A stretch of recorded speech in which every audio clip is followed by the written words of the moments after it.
Donc, vous avez saisi l'occasion de l'élaboration du PEDT et du rôle que jouent les centres à Poitiers dans leur élaboration locale pour enclencher un travail par groupe de pairs sur la question de la réussite des enfants, donc avec des enseignants, différents groupes de parents en fonction de leur relation, de leur vécu par rapport aux acteurs éducatifs, et puis un troisième groupe qui était les autres éducateurs, quoi. Enfin, Oui, c'est... voilà. Et, donc Donc professionnels, comment mais ça... aussi bénévoles, c'est-à-dire D'accord. les bénévoles très impliqués, comme dans les parents d'élèves ou des choses comme ça, on les a mis dans ce groupe des pros. D'accord.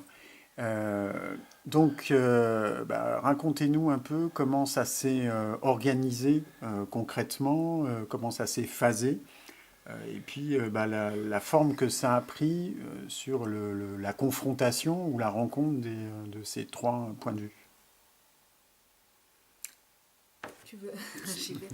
Euh, le premier frein, on va dire, parce qu'au début, il y a eu, quand on a proposé cette démarche dans le cadre de la commission éducative de territoire, il y a tout de suite eu des freins qui sont arrivés, notamment la question des contraintes de temps et des calendriers des uns et des autres.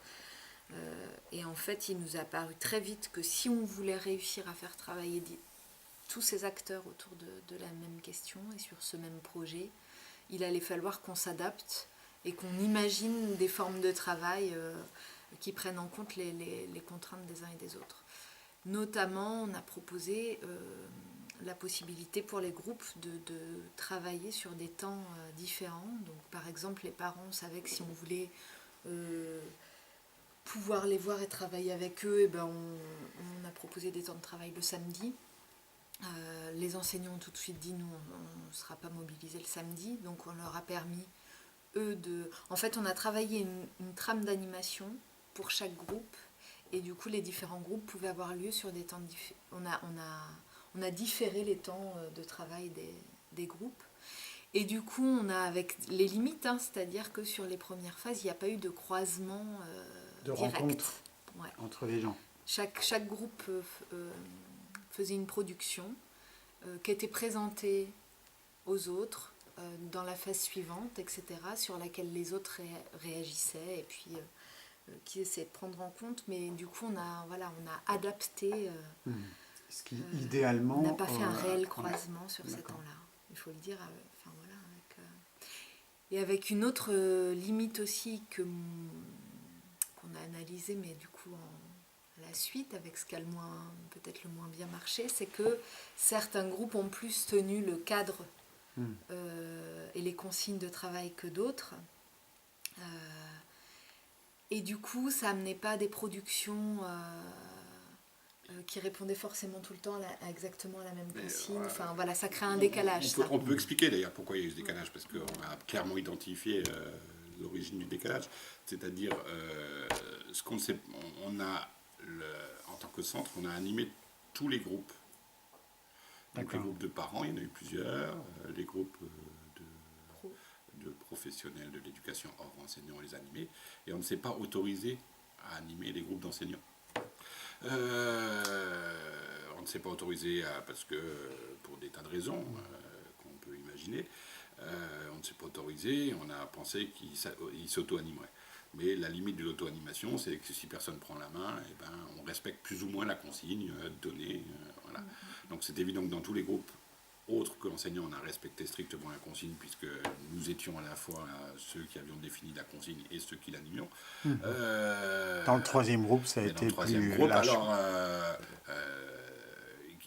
quand on dit troisième groupe, en fait, eux-mêmes ont fait 4 groupes.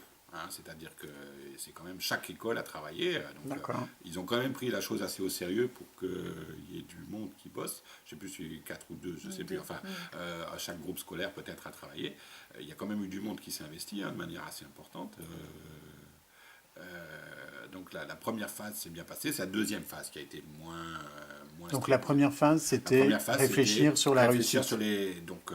Comme souvent dans les opérations de croisement, travailler sur les représentations. Donc qu'est-ce que la réussite ? Ça a été plutôt bien fait.